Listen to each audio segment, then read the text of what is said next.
Pukul 2.45. Suara detak jam menembus telingaku dengan tajam malam ini. Tubuhku terasa sangat berat seperti kapas basah, siap ambruk kapan saja. Namun, pikiranku menyala terang seperti persimpangan yang sibuk, menolak untuk tidur. Aku membolak-balikan tubuh, memejamkan mata rapat-rapat untuk mencoba tidur. Namun ironisnya, semakin aku berusaha, semakin jelas pikiran-pikiranku. Aku, Uni, sedang bertarung dalam perang pikiran yang sepi di ruangan gelap ini. Saat berbaring sebelumnya, aku menghibur diri karena berhasil melewati hari ini. Namun saat memejamkan mata, pintu kecemasan terbuka seperti kotak Pandora. Hal pertama yang muncul di kegelapan adalah momen singkat di rapat sore tadi. Ketua tim tanpa ekspresi membalik-balik proposal yang kutulis sambil begadang. Dan desahan pendek yang memecah keheningan dan membuat telingaku merinding. Saat itu, aku menenangkan diri, berpikir semua orang hanya lelah bekerja. Tapi mengapa desahan kecil itu bergema seperti guntur di malam yang gelap ini? Apakah arah proposal yang kupegang teguh benar-benar salah sejak awal? Akankah aku dipanggil besok pagi dan ditegur keras di depan rekan kerja? Begitu keraguan bersemi, ia dengan cepat membesar dan menggigit ekornya sendiri. Akhirnya, aku menyalahkan diri, berpikir aku sama sekali tidak berbakat untuk ini. Ketakutan mencekam menyelimutiku bahwa aku akan dicap tidak kompeten selamanya. Merasa tercekik, aku menggelengkan kepala untuk mengusir pikiran pekerjaan ini. Namun mengisi kekosongan itu, kenangan bertemu teman masuk dengan label penyesalan. Lelucon ringan yang kucapkan dengan santai saat gembira adalah sumber masalahnya. Detik saat ekspresi sahabatku membeku dingin kembali terbayang dalam gerakan lambat. Apakah aku terlalu melewati batas? Apakah aku mengabaikan perasaan orang lain? Karena cemas, aku menyalakan ponsel dan memeriksa obrolan pesan kami. Tidak ada balasan untukku, tetapi kulihat komentar bahagia yang ia tinggalkan di tempat lain. Hatiku hancur, diliputi pikiran bahwa ini semua adalah kesalahanku yang tak peka. Bahkan detik sepele itu, yang mungkin sudah dilupakan oleh temanku. Bagi Uni saat ini, rasanya seperti kejahatan fatal yang menghancurkan hubungan. Gelombang pikiran tidak berhenti di sini, menyeretku ke tempat yang lebih dalam. Panggilan telepon semalam dengan pasanganku, yang terasa agak dingin, terlintas di benakku. Atas pertanyaan pasanganku yang khawatir mengapa aku begitu tajam akhir-akhir ini. Mengapa aku melontarkan kata-kata tajam yang bertentangan dengan perasaanku? Keheningan yang mencekik dan profil pasanganku yang kelelahan tertanam menyakitkan. Akankah kita tidak bisa kembali ke masa lalu dan berakhir tragis selamanya? Mengapa aku selalu menyakiti orang terdekat dan hanya menyesalinya kemudian? Dari kesalahan masa lalu hingga perpisahan tragis di masa depan yang belum terjadi. Skenario menyedihkan mulai diputar di depan mataku seperti film yang hidup. Pada titik ini, menutup mata demi tidur berubah menjadi siksaan yang mengerikan. Aku membuka mataku yang lelah. Waktu dengan cepat mendekati pukul 4 pagi. Hanya dalam 3 jam, aku harus menyeret diriku ke perjalanan yang mengerikan itu lagi. Realitas dingin itu mencekikku tanpa henti, seolah-olah air es mencapai daguku.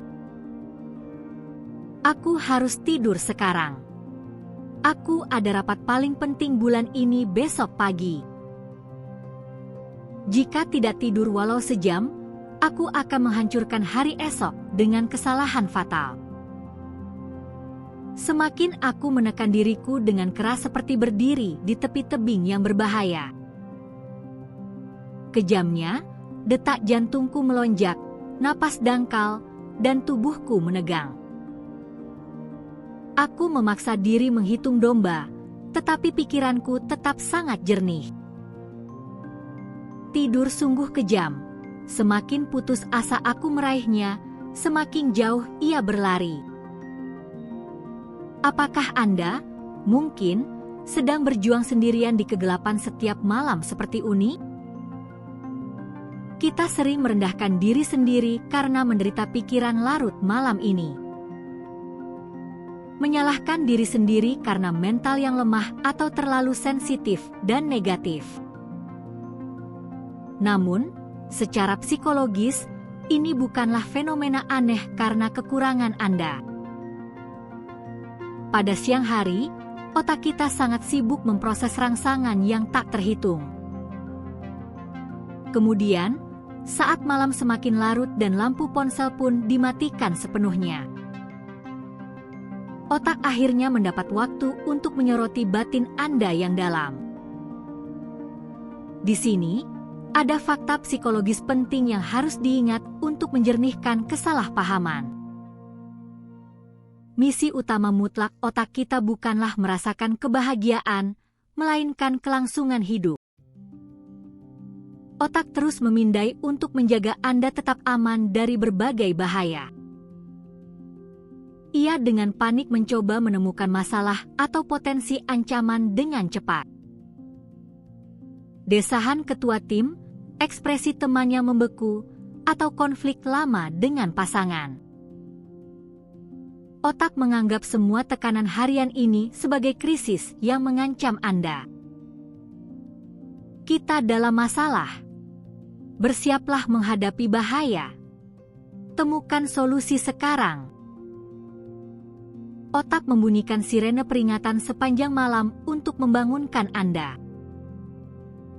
Oleh karena itu, pikiran tak diundang yang tiba-tiba menyiksa tidur nyenyak Anda. Bukanlah kutukan jahat, melainkan upaya berlebihan otak Anda untuk melindungi Anda.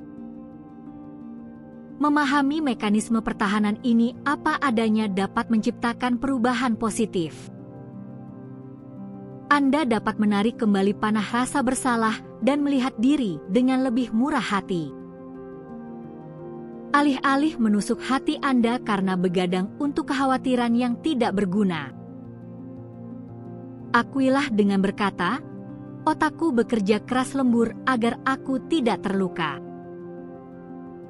Namun, kita tak bisa membiarkan otak kehilangan kendali dan menjadi liar setiap malam.